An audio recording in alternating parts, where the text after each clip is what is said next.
I had lots of guys, specifically Houdini guys, message me going, how did you do this? I hand animated all of it. This sounds so random. Today, Alex, we're going to be talking about peas, horses. That's entirely my own doing. Can you just say peas? Can you say peas into that microphone? Get a little bit higher. Clearly, you've got a very broad skill set. That comes from working in a small team and also working solo. Like, you sort of have to pick up these things because there's no one else to do it. I just kept thinking about whatever horse struggled to put itself together. I was like, this is a metaphor for the creative process. Alex is deep, man. I am a genius. Being a generalist, you wear a lot of hats. You have to acknowledge that there will always be chaos.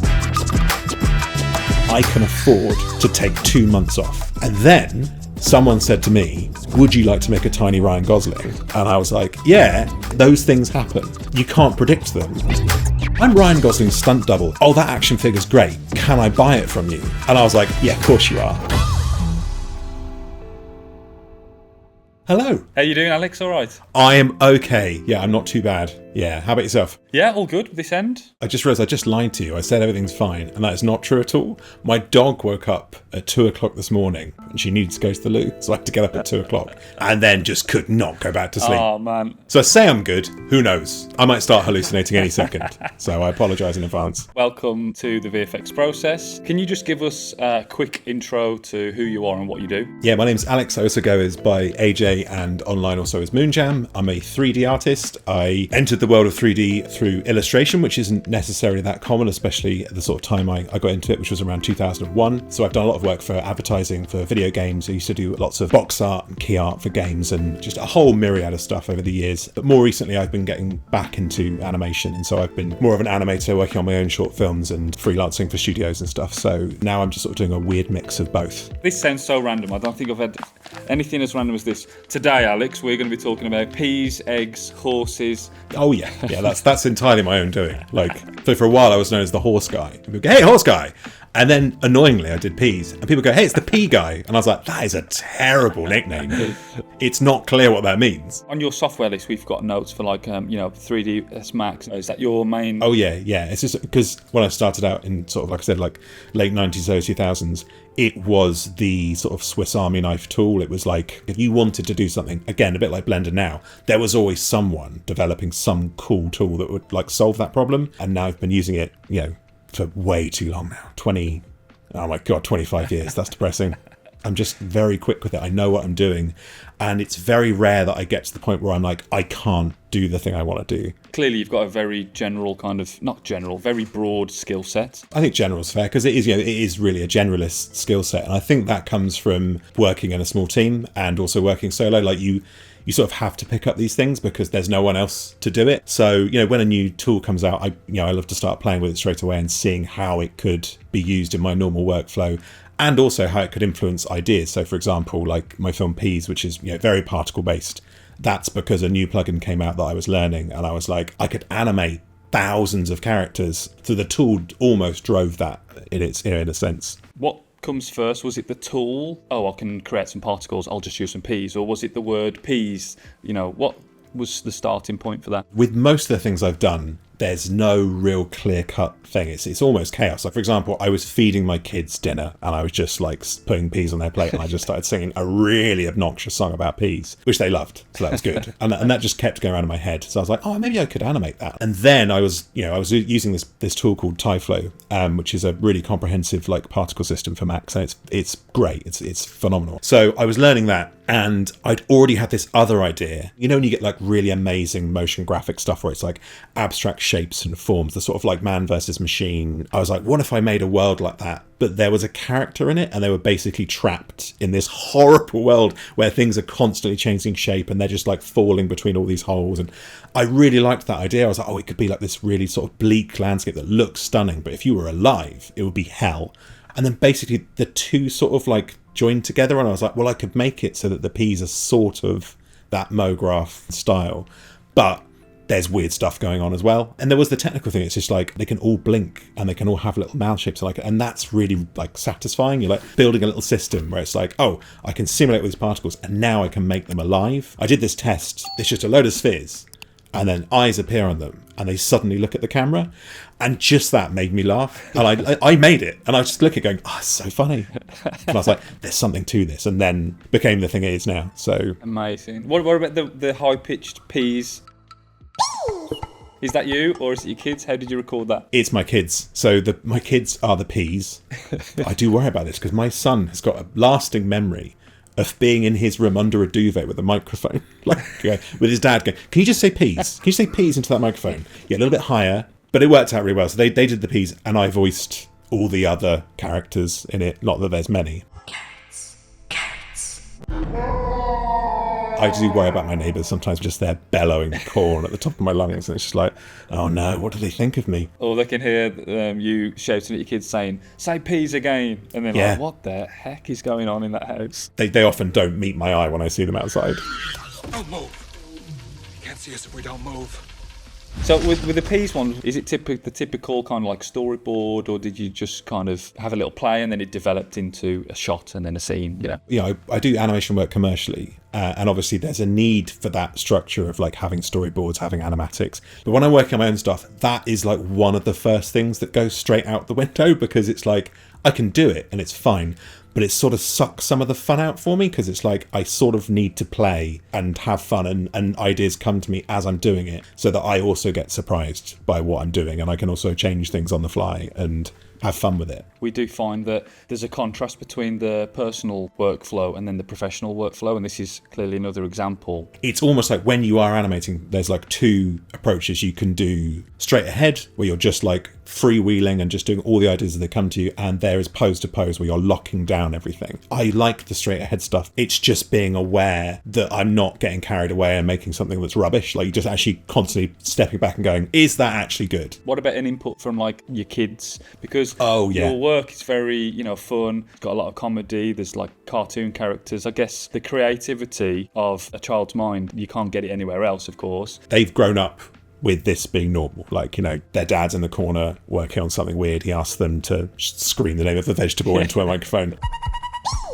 My biggest thing is, if I'm so pathetic, if I can make my kids laugh, I'm so unbelievably happy. It's like, it's the best thing. So I'll often do something and I will show it to them. And if I get a laugh out of them, I'm like, that's fine. It doesn't matter if no one else likes this, because I like it and my two kids laughed. Do they ever come up to you and say, "Dad, do you think this is funny?" And then you go, "Oh, that is incredibly random and creative." My daughter, like, ever since she could first talk, has always been like pitching me ideas. She's like, and one of them is stuck in my head, and it was basically she drew a pear and she gave it legs, and she said she was working on a book called Legs, and it was about legs. And I was like, I don't know why this is so funny. Anyway, that snowballed into the idea of a character that couldn't stop growing legs. But no, they do come up with good ideas. They really genuinely do. Full disclosure, my son's idea is always the same, and he always just says, "What if it was a bum?" He's been pitching that for the last 8 years. Like comedy time, do you take inspiration at all from David O'Reilly? Yes, David O'Reilly's work is amazing, and I changed the ending to my horse film because of him. Oh, really? There's a festival that I go to almost every year called Pictoplasma, which is phenomenal. And I was hoping that Horse would get in, and that would be the first time I screened it. And I found out while I was working on it that he was going to be a confirmed speaker. And I was like, well, that's amazing. I love David O'Reilly's work. But as I was working on Horse, I realised I had the horse leave the frame the same way it had come in. So it sort of flops in and it's this weird capsule shape at the start. And at the end, I had it flopping out, and I really liked it. But then it suddenly dawned on me that David O'Reilly has animated horses rotating exactly that way. Yeah. And it's so unbelievably funny. And I was like, am I just ripping that off? And it's like, I wasn't consciously, but it was like, you know what I don't want to do is meet someone whose work I admire and go, oh yeah, I worked on that thing, and have them go, oh yeah, you just stole my idea at the end. Yeah. I was like, I did, it would be awful. So I literally changed it. Like, that's going in the bin, new ending, just because of him. Going on to Horse then, can you just talk about that project like we did Peas? How did that come about? So first of all, it started with genuinely a conversation with a friend in a pub, and he, for some reason, was like, horses, they're really hard to draw, aren't they? And it was just the funniest thing. I was like, yeah, they are hard to draw. And for some reason, I just kept thinking about how whatever horse struggled to put itself together, like a horse couldn't, draw itself. And then I had another idea that I was genuinely working on towards a short, which was a Sesame Street style single locked off camera shot of a weird blob. Like words would appear and the blob would take that shape. So it would go house and it would become a house. And then kids would say yes if it had done a good job. They'd all scream, yeah. And then it was like, I figured out the tech of how I wanted it to change shape. I didn't start on it being in the shot. I had it coming into the shot. I animated it coming in. I'd used it in another animation I'd done for MTV. I had this character sort of roll in like that and I really liked it. So I was like, I'll use that. And I was like, when I've got it rolling in, I could just have it doing more stuff, but it morphed into something else, which is sort of this is actually embarrassing. So like I had been working on it for ages. I only realized after I'd almost finished it, I was like, this is a metaphor for the creative process. The horse wants to do something and it gets to a point, it's trying really hard, then it gives up because it's like, I can't do it.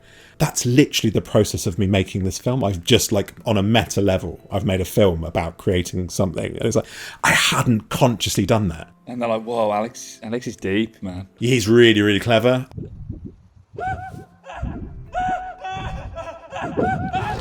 a lot of it was also the tech thing of one of the things that's always been impossible to do is have things drastically change shape because you have to consider topology and you have to do all this stuff. And then in the late 90s, early 2000s, there was a piece of software called Organica and it does not exist anymore. It's gone. But it was a really good idea. It was you could blob mesh objects using primitive shapes and they had quite a big library of shapes. You could use cones, boxes, stuff. And I loved this. And then it vanished. No one ever did that tech anymore. It was crap. And it was like, oh, okay. And then the guy who wrote Tyflow, he put a meshing algorithm into his particle system so you could mesh the particles. But one of them was a open VDB meshing thing. So basically it used VDBs to mesh geometry together. And I just saw that and went, I could just get boxes and spheres and push them together and create a cohesive thing. And I was like, I wonder if I can animate this. And I did, and it worked. And I was like, oh, that's it. I can now do that thing I've wanted to do for 20 years. I can animate a weird blobby character and it will kind of work. So the tech did drive that as well. I'm not cheating. I'm not swapping out for other geometry. It's all in the scene. It's all working. I was going to ask about that. On the technical side of the horse, how's the horse set up? Has he got bones? Is it a rig? It is embarrassingly basic. I had lots of guys, specifically Houdini guys, message me going, how did you do this? And I'm like, you are so much smarter than me, and it's going to be so embarrassing when I explain. And it is. It's just it's really basic primitives. It's like tubes and cylinders and boxes. The important thing was making sure the shapes were rounded enough that when I did soften the transitions, they didn't lose too much of the initial form. So I would have to make things slightly over large. And I just tediously keyframed lots of it. So the motion felt weighty and everything felt like I remember some guy was like, how did you simulate the horse falling and hitting the floor? And I went, I hand animated all of it. There's little cheats in there, so that when that geometry gets close to the floor, the edges push out slightly, so it feels like there's a mass to it. And that's just all procedural, basically. There's nothing too advanced. I thought, there's a lot more technical stuff here. Maybe people overthink it. It may be simple is better, I almost hate explaining to people because it just, I go from in their mind, they're like, he knows what he's talking about. And I'm like, I just painstakingly did this really tedious thing. And they're like, oh, it's all a cheat. And I'm like, well, all of it's a cheat, really. CG is a cheat. Yeah. So it's there isn't a clever system. I wish there was. Brilliant. But it's just just keep plucking at it until it looks and feels, right. Talking about technical rigs or not so technical rigs, we spoke with Olaf Berman. Oh, yeah. Love Olaf's work. Yeah. Those rigs are something else, because that's it. I even had people from maybe even Olaf himself say, how did you do this? I think it was one of his riggers messaged me and I was like, I'm so sorry, it's terrible. Because the Mindbender stuff they did and the Cartoon Network idents, that is properly a game changer stuff. I remember everyone just going, how did they do it? And the secret was unbelievable levels of hard work and skill and and technical knowledge. That's a level of finesse and skill that I will never master because I'm more of a generalist. So it's well, what can I do to just approximate that in my own workflow and also make it something I can animate? The final result is what matters at the end of the day, and you are technically a genius by breaking down the technicalities and making something. Oh, that's very good of you to say. I think most people would disagree, but it is also nice to go the reality is quite basic. I do also like behind the scenes stuff. I love it when people show their process. So I'm always, if I do a cheat, I'm like, I shouldn't have done that, because now I've got to show it. I can't. I've got to show everyone the stupid thing I did. So I do have that in the back of my head. Our tagline is getting intimate with your industry. We like to find about the real side of creating these shorts, and something that's like you think, I shouldn't really show that because it's a big cheat. Everyone else is like, I did that as well, like, yeah, or that's incredible, that's answered my,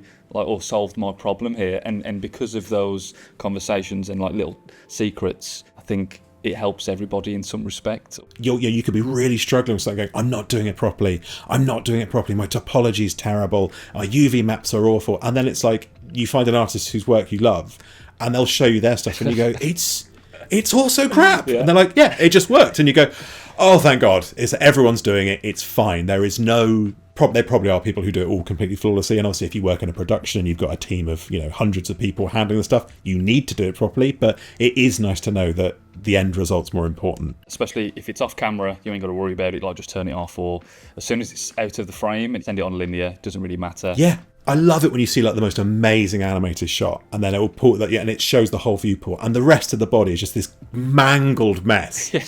Yeah. Back in the day when like DVDs were first popular, I would rinse the extras on things, especially if they had like, here's how we did some visual effects. I remember watching behind the scenes for The Phantom Menace, not a film I enjoyed, but I was very keen to see how they did all of the production design and stuff. And I just remember there's this waterfall scene and it looks incredible.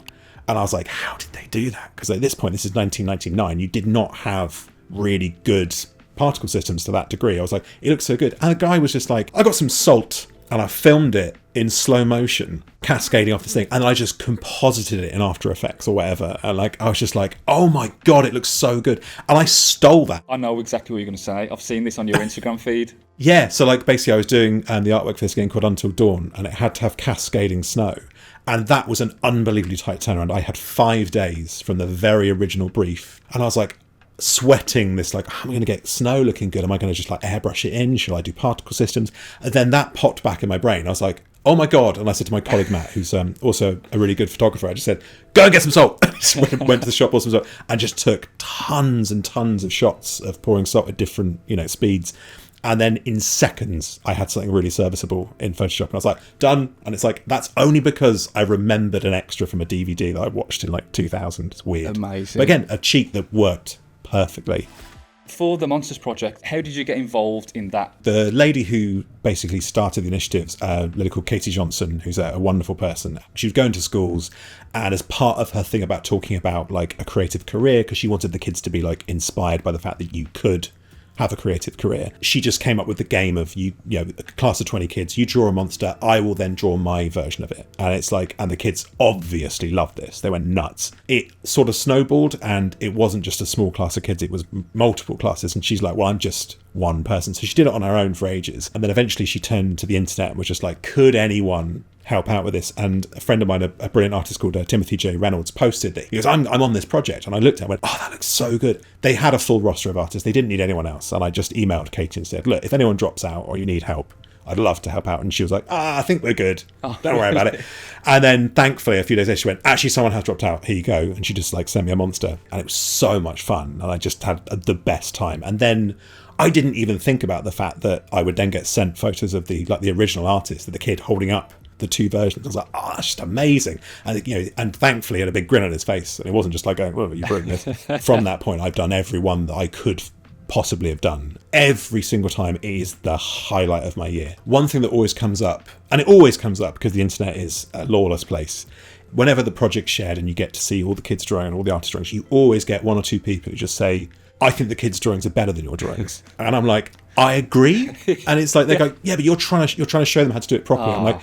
I'm like, you've got the spirit wrong. Imagine being one of those kids. Imagine the day you go to school and your teacher goes, guess what? Your entire class are drawing monsters for the next 2 hours. Like, already the best day you've ever had at school. You're like, oh, this is brilliant. Absolutely. And then knowing that that's going to go away into the ether and you're not going to see it for like a month or two. A person you've never met, an adult from anywhere around the world, has sat down, looked at your drawing and made fan art out of it. That would have blown my mind as a kid. And that's basically what it's all about. It's like, the kids have fun, and then basically all the grown-ups get to have fun, and then you get to share it and go, oh, look at all these amazing ideas that everyone had. It's not about like improving the kids' things. It's just showing them their ideas are so powerful that anyone could be inspired by them. Just talking about maybe Sadie's monster, can you just run us through that process in your mind of how you get from that drawing to the final piece? It just starts out with like looking at the kids' drawing, trying to imagine what they were thinking of when they thought of the monster. Like, so for example, that one, Sadie used a green pen for the monster's outline. I was like, right, the monster's green. It has to be, obviously. But also, like, it had these collars on,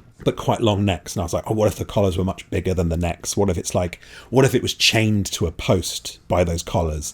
Oh, what if it's chasing the ball, but it's broken free? And so all these things started like snowballing. And I was like, well, the ball looks like a baseball. So where would someone throw a baseball? Oh, it would be at a baseball field. So like all these kids are in Austin, Texas. And I literally got Google Maps out and I found a baseball field. And I used that as the reference for it. So it's not 100%. They're all pretty generic. But I was like, oh, it's a clay court. So I'll do that just so the kid who gets this might go, that looks similar to where I live. Fur has been on like my list of things I wanted to master forever. Nice pun there, AJ. What was that, sorry? Forever. Oh my God. I am a genius. Yeah, so forever I've been thinking about it's always been really, really difficult to do decent looking fur, and especially for individuals. It's like, you'd see Monsters Inc. and it's like, oh, Pixar have got their amazing system to do it. It's like me is just like an idiot on his own. Can't replicate that. But I just so happened to have worked on a project where it had to have a character completely covered in fur, and there had to be like dynamics. There was all motion capture.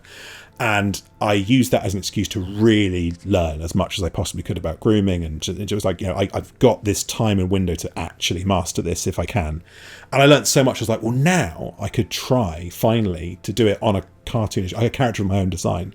And I regretted it instantly because it was so much more work. It was so difficult. And another thing I always try and do is I try to do things in any personal piece that I don't necessarily get a chance to commercially. So with the Monster Project especially, I really like to try and stage things in a way that I don't really get a chance to. So I like push the perspective a bit more. I try to have a bit more energy and dynamism in it and basically make it as animated as I possibly can. And then also another good thing about the Monster Project is there's a deadline. And as anyone who works on their own personal stuff knows, the biggest killer is time and when you stop and when you go, oh, I'm done with this. And it's so hard sometimes to leave stuff and let it go. Sometimes you just fed up with it. Sometimes, it has reached a natural conclusion, but more often than not, you just need someone to take it away from you. So another reason the Monster Project is great is there's that looming deadline and you can't miss it because, that kid's not going to get an illustration which would break their hearts. You're fitting this into your spare time, of course, yet you're adding layers of problems onto your own lap, like fur. Oh yeah. What's it like balancing the professional side and the commercial side when you're so passionate about it? It's absolute hell. No, it's not. It's because I have this conversation with my wife every year because there is always some point where I have way too many plates spinning. And it is almost always my own fault. Not always, you can have jobs that overrun, you can have, extraneous circumstances, real life can get in the way and stuff. But more often than not, it's my own fault. And then we'll always have the conversation, next year, I will be better at balances. But it just turns out that is impossible. You have to acknowledge that there will always be chaos. And you just have to accept the fact that within that chaos, stuff gets made and it happens and it gets done and you're always capable of doing it. In terms of time management, I have no answers. It's just like, for example, last year I had a very good year. I worked on a lot of big projects and I basically was like, I can afford to take 2 months off. So I've had this film in production for ages, my new one that I'm working on. And I was like, you know what I'm going to do? I am actually going to have 8 solid weeks where I treat this like an actual commercial job and I just work on it. And then someone said to me, would you like to make a tiny Ryan Gosling? And I was like, yeah. And that 2 months just vanished, just completely vanished. And that's it. Those things happen. You can't predict them. Talking about the Fall Guy, you would have never thought that you would have been asked to make a miniature Ryan Gosling, and you would never have imagined that Ryan Gosling himself would actually have a physical toy to touch and hold. Can you work backwards, like how that started, and run through the process? Because that seems a crazy fun project. It does. It also sounds like something that someone would say from a prison cell. Like, do you know what I mean? I made a tiny Ryan Gosling and he held it, and now I'm here. But it was, I promise, a commercial project. So, as we've established, being a generalist, you wear a lot of hats. So, for example, editorial-wise, I've done lots of character-based, let's take this person and make them look like a toy. I think the first one I ever did was about 2003. And as an idea, it bobs back up to the surface, every now and again. It's like, it's a solid editorial idea. Like, what if the action hero in this film was an action figure? So I'd done quite a bit of work for Empire magazine. Their art director got in touch and said, like, could you make Ryan Gosling as an action figure? Because the Fall Guy's coming out. We've got a cover feature, and Empire do this wonderful thing where they have a subscribers cover. You get a special edition with a custom piece of artwork that only subscribers get, which I think is fantastic. And it's always an honour to be like asked to contribute to that. So they were like, could you do this? And there was no time. It was, I think, 4 or 5 days from scratch. I was just like, what if I don't do it? Someone else is going to do it. And I don't want someone else to do that. I took on the job almost purely out of spite. I was like, I'm going to do that because I want to be the person who does that. Took on the job, ended up making a little CGI version of Ryan Gosling in a packet, looking like a real toy, and it was on the cover. And then I got quite a few messages from people saying like, oh, that action figure's great. Can I buy it from you? One of them is this guy called Ben Jenkin. He said, I'm Ryan Gosling's stunt double in the film The Fall Guy. And I was like, yeah, of course you are. Can I see your ID? Oh, he literally is. And he went, yeah, could I buy that figure off you? Because it would be so cool to have. So I had to break it to him. So I'm really, really sorry. This isn't real. And he said, well, let me speak to David, who's the director, and Ryan, and we'll see if we can get some of these made. And I went, okay, you go and do that, assuming nothing would ever happen. And I still don't know what the machinations were behind the scenes, but Empire got in touch with me a few days later and said, Universal want to make these for real. Insane. Is that possible? And I was like, I actually don't know, because we were talking about cheating earlier. Obviously, I had cheated tons of stuff. The articulation joints were not real articulation joints. They were close, but they wouldn't work. Weirdly, I bought a 3D printer. It's actually behind me. It's just over there. It was really cheap, and I've been toying with the idea of getting into resin printing. And some guys that I used to rent a space off, they're product designers, and they had a ton of 3D printers. And like, they'd printed some of my stuff for me before, and I was like, oh, I want to get my head around this. This is really interesting. So I was like, what a perfect opportunity to fire this thing up. And I will say, if anyone out there wants to get into 3D resin printing, do not pick a commercial project where you have to replicate a tiny Ryan Gosling. It was the worst idea. I basically spent 2 weeks figuring out how to do this, basically making sure the model would work, like it would print. In fact, this is the prototype. Brilliant. What I did. So obviously unpainted. I don't know if that's in focus. That's just to like test the arms and the. This is the test. Yeah. So like this is like the legs are printed, the torso is printed, the arms are separate, the head's separate, and so I printed them all. Even this one's got some issues, but like I had so many I had so many legs in my bin. It was unbelievable. I also realised there is no way on God's earth I as one guy can get, because they wanted 20. I think it was over 20, 21 maybe. So I got in touch with that studio called Product Resolutions, and I said, look, realistically, could you print, prime and paint like 20 of these guys? And they sort of looked at my data, did a few tests, and they were like, yeah, we think we can. So then they sort of took over production, and they handled all of the printing, the priming, the cleaning and the painting.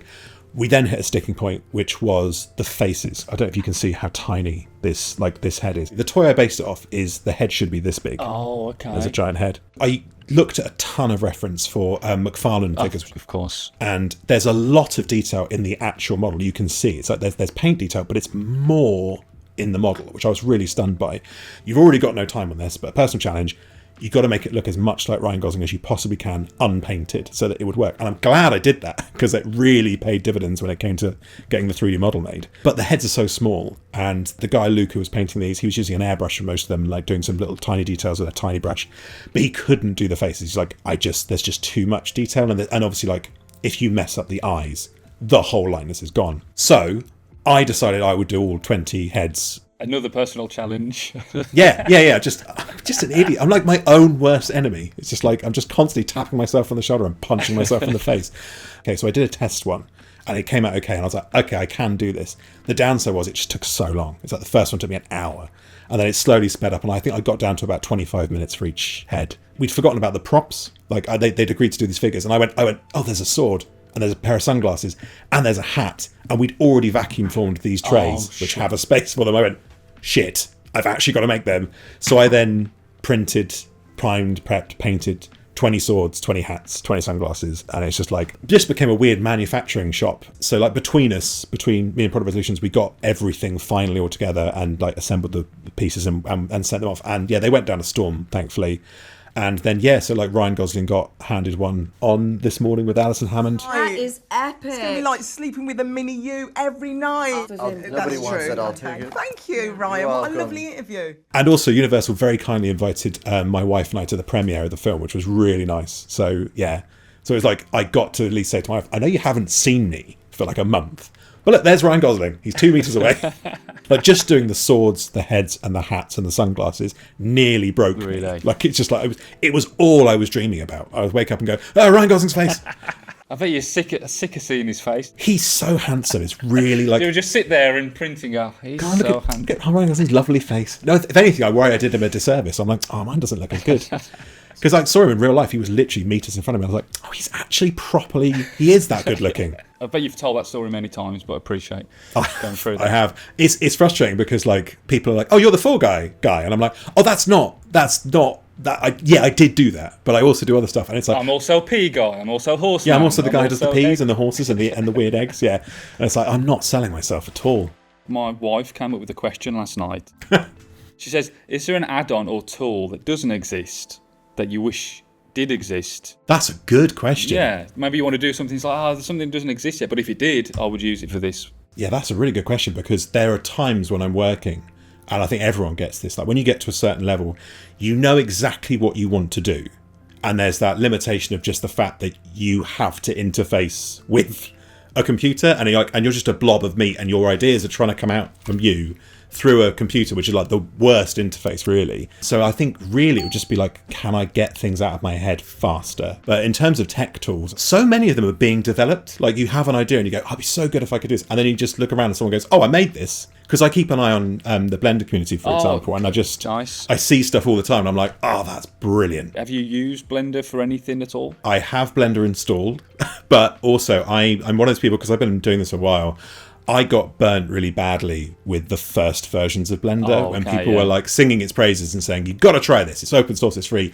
And those early versions of Blender are probably the worst experience I've ever had using software, like ever. Like it was so bad that I didn't go back to it for ages. Like it was like a scorched earth thing. And it took like only until like sort of recent years, like 2020-ish, where I started seeing more and more people using it like well. And then like coming across people like, friend of the podcast, Will Anderson, who's just like constantly, sharing all his amazing stuff with Geometry Nodes and talking to him and other people. And you're like, oh, it's got loads of cool stuff. So it's constantly on my radar. You mentioned you're working on another short film. When's it coming out? What's the progress on that project? What can we expect from Alex in the future? So if I hadn't been sidelined by Tiny Ryan's, it probably would be done. But no, I am actively making really good progress on it now, and I'm really enjoying it. And I've got to that point where I'm very excited by it being finished. All my stuff is the dumbest ideas. I just have a really dumb idea.